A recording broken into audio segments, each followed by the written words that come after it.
Բարձրանալով մեծ հայքի գահին, Արտաշեսը սկսեց վերադարձնել այն երկրները, որ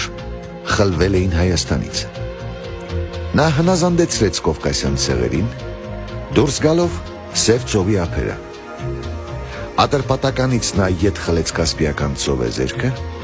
Սելևկյաններից հյուսիսային Միջագետքը, այնպես որ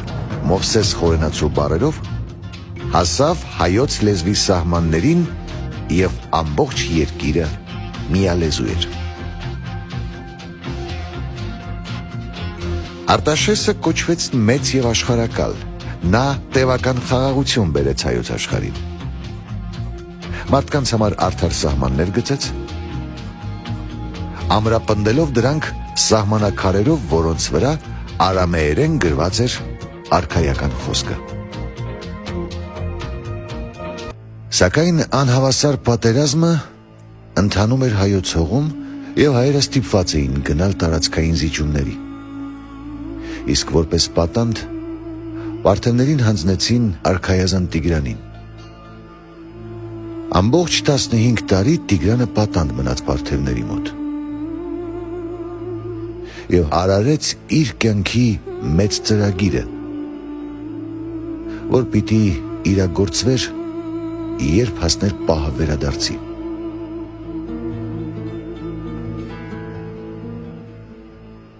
Մեր թվարկությունից առաջ 95 թվականին Տիգրան Արտաշեսյանը բարձրացավ մեծ հայքի գահին և անմիջապես Հայաստանին միացրեց հայոց ծոպքը։ Սա ահազանգ էր միայն, սակայն պարթևների անհանգստությունն առավել աճեց, և Տիգրանը սկսեց մարզել հայոց բանակը պարթևական եղանակով և անհնարին չափով մեծացրեց այրուձին։ Այդ ժամանակներում մեծ հզորության էր հասել Հայաստանի հարևան Պոնտոսի թագավորությունը, դառնալով ողջ Սև ծովի տերը։ Պոնտոսի թագավոր Միհրդատ և Պատորը Հռոմի կատաղի թշնամին էր և աչքի էր ընկնում արտասովոր դաժանությամբ։ Միհրդատն ամենուր հանդես էր գալիս որպես ազատարար հռոմեական լծից։ Հենց այս նորահայտ անսանձ ուժի հետ էլ դաշնակցեց Տիգրանը, ամրապնդելով այն ամուսնությամբ Միհրդատի դստեր հետ։ Միհրդատի և Տիգրանի դաշինքն ուղղված էր հռոմեական էքսպանսիայի և պարթևական ծավալապաշտության դեմ։ Սրանից հետո Տիգրանը մի քանի անգամ ներխուժեց Կապադովկիա, փորձելով այն դարձնել բուֆերային պետություն Հռոմի ճանապարհին։ Շուտով այստեղ հասավ հռոմեական հռչակավոր զորավար Կորնելիոս Սուլլան։ Հայերը պարտություն կրեցին։ Հռոմեացիները նրանց հետապնդեցին մինչև Եփրատ։ Սա առաջին հայ-հռոմեական ընդհարումն էր, որ ցույց էր տալիս, թե հայերը դեռ պիտի պարզեն ինչ է հռոմեական բանակը։ Պարթևներն անմիջապես բանակցություն սկսեցին Հռոմի հետ և գործը հասցրին դաշնագրի, որ սուր սլաքով ուղղված էր Հայաստանի դեմ։ Սակայն Հռոմը դեռ պատրաստ չէր պատերազմի, և Տիգրանն անցավ գործի։ Դարձյալ Կապադովկիա մտան հայոց ձեռքերը և մեծ քանակությամբ ժողովուրդ վերաբնակեցվեց Հայաստանում։ Այնուհետև Տիգրանը հպատակեցրեց վիրքն ու աղվանքը։ Այսպես ապահովելով թիկունքը արևմուտքից և հյուսիսից, Տիգրանն իր հայացքը շրջեց դեպի Պարթևստան։ Մեր թվարկությունից առաջ 86 թվականին նա Կասպիական ծովեզերքից ներխուժեց պարթևների զավթած տարածքները։ Մեկը մյուսի հետևից գրավվեցին 70 հովիտները, կորդված աշխարհը, Ադիաբենը։ Վասալական կախման մեջ ընկավ Ատրպատականի թագավորությունը։ Այնուհետև Տիգրանը գրավեց Միգդոնիան ու կանգ առավ Սելևկյան Սիրիայի սահմանի վրա։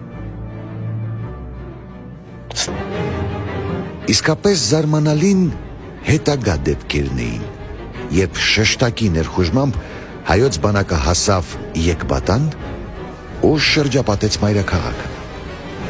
Հենց Եկբատանի մատույցներում էլ նա թելադրեց հաշտության իր պայմանները։ Այդուհետ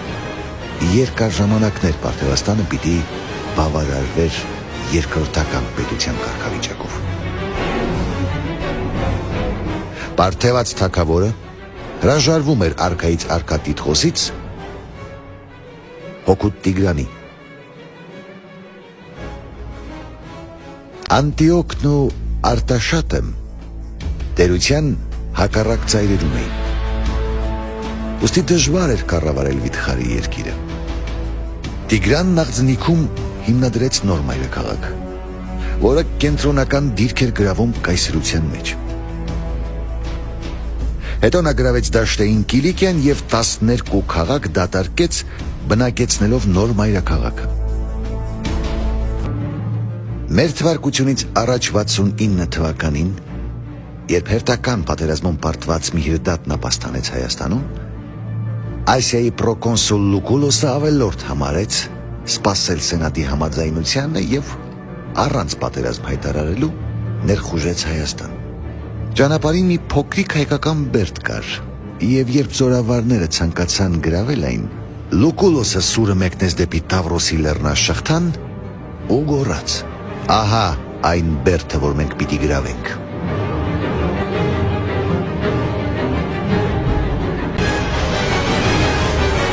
Արքան այդ ժամանակ Եգիպտոսի կողմերում էր։ Ստանալով հարձակման լուրը, նա սկսեց արագորեն զորքեր հավաքել հպատակ ազգերից։ Մինչդեռ Լուկուլոսը անցավ Տիգրիսն ու պաշարեց Տիգրանակերտը։